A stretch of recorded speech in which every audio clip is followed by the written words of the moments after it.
Well, a little over a month ago, there was a beautiful mural that was painted of George Floyd in Santa Barbara, where I live. And just over a month ago, right after the mural was put up, it was vandalized.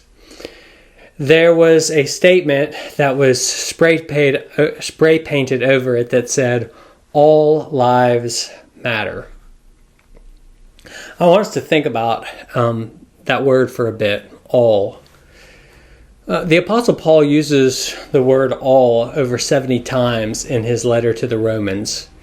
He begins his letter informing his auditors how he received grace and apostleship to bring about the obedience of faith among all the nations. He sets out the theme of his letter in Romans chapter 1, verse 16, proclaiming that the gospel that he preaches contains God's power of salvation for all who believe. Paul believes that this is important because all will face the judgment. In chapter 2, verses 9 and 10, and chapters 14, verse 10, he says that all will face the judgment and all are also under the enslaving power of sin. In chapter 3, verse 9, he says that all are under sin's power. He goes on in verse 12 to say, all have turned aside. Together they have become worthless. No one does good, not even one. And this situation, this predicament of people being enslaved to the power of sin and people being having to face the judgment means, Paul says in chapter 3, verse 20, that all mouths are stopped and the whole world will stand accountable before God. But Paul says, just as sin and judgment applies to all, so salvation is also available to all. This is the themes of universality are rich in this letter. So in Romans chapter 3, verse 22, Paul speaks of a righteousness that is available through faith in Jesus Christ for all who believe, because all have sinned and fallen short of the glory of God. So Romans 8:32, God handed his Son over to the tyrannical powers of sin and death for us all. Chapter 10, verse 12, the Lord bestows his riches on all who call on him. And those who do call on that Lord share Abraham's faith. And therefore, chapter 4 says they are all included in Abraham's family. Now, we could summarize Paul's message in Romans with his own words as he summarizes it very succinctly in chapter 11, verse 32. He says, "For God has consigned all to disobedience, that he may have mercy on all." This word all is so important in Paul's letter to the Romans.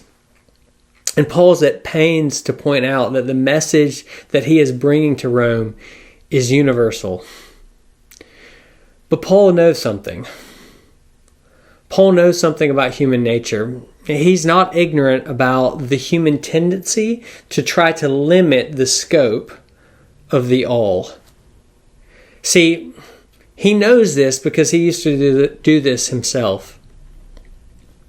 See, Paul knows that when he talks about all being under the power of sin, that certain people are going to hear him, and maybe they don't even realize it, but they're going to say to themselves, yes, of course, Paul, of course, all are under the power of sin. All Gentiles are under the power of sin. All pagans are under the power of sin. But we Jews, no, we're not included in the all. Of course, we're not being talked about. We are the exception. We have the law. We have the prophets. We have the promises and the covenants. We have circumcision. And he knows that when he says that God's gospel, that it's the power of salvation for all, he knows that some will say, yes, of course, God's gospel and his righteousness are to save all. It will save all Jews. See, he knows that people tend to limit the all to them, to ways that benefit them. And so as a good communicator, he knows that he actually has to specify who is included in that all. In Romans 1, verse 16, he says that the gospel contains God's power for salvation to all who believe. And then he says, to the Jew first, and also to the Greek. Yes, of course to the Jew first, but also to the non-Jew. In Romans 2, verse 9, he says that there will be tribulation and distress for every human being who does evil. The Jew first. Yes, the Jew, of course. And also the Greek. But glory and honor and peace for everyone who does good. The Jew first, he says. He repeats himself, but also the Greek. Similarly, in Romans 3, verse 9, he says, what then? Are we Jews any better off? No, not at all. For we have already charged that all, and then listen to this, both Jews and Greeks, Jews and Gentiles, Jews and pagans are under sin. In Romans 10, verse 12, he says, there's no distinction between Jew and Greek, for the same Lord is Lord of all, bestowing his riches on all who call on him.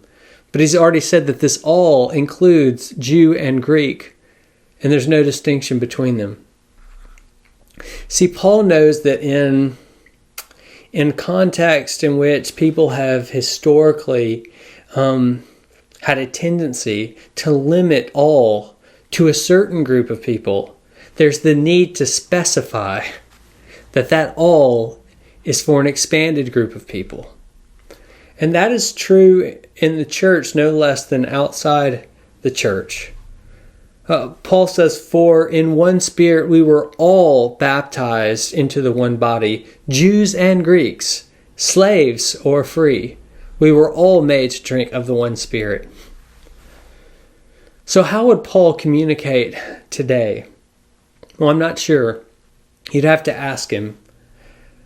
But I know we live in a country that has a glorious vision and ideal.